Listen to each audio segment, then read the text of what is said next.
Salut les amis, mumeze gute? Nizere ko meze neza nk'ibisanzwe, nanjye meze neza. Uyu munsi rero ndashaka kugira ngo mbereke uburyo natomboye nkagwa ku myumbati. Uyu munsi niyo ngiye gutegura iwanjye, mbese kugira rero ubone umwumbati mwiza ku bantu baherereye mu bihugu byo hanze, biba byoroshye iwacu. Imyumbati yacu usanga ari myiza, ari idafite ibintu byinshi byivanzemo, ariko nk'abantu baba hanze kugira uzagwe ku mwumbati mwiza ntabwo biba byoroshye. Rero ngewe naje kumenya ibanga ryabyo, iyo natomboye nyine nkagwa ku mwumbati mwiza ndabimenya.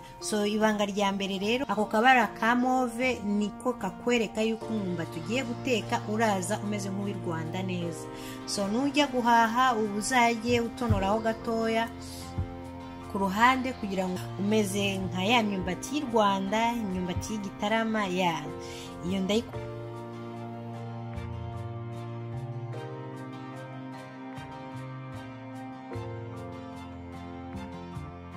Rero uko imeze maje kuyoza no kuyitonora, murabona rero ko isa neza nka ya yindi y'iwacu.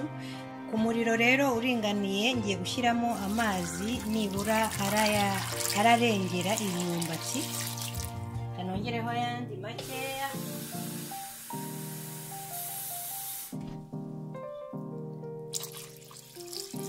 Yego nkaya ngaya, nshyiremo akunyu.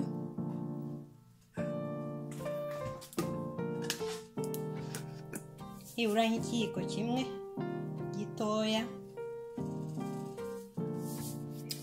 Ubundi mbipfundikire mbiteke iminota 20-30 ndebe yuko bihiye neza, ubundi ndaza kubereka uko bimeze. Nguko rero uko imyumbati yanjye imeze, imaje gutekwa nakaranze n'udushyimbo iruhande. Murabona ko iteye apeti cyane. Niba nawe ukunda imyumbati nkanjye rero, give me a big thumbs up, ukomanta aho hasi kandi unasharinga iyi video. Imana ibarinde aho muri hose.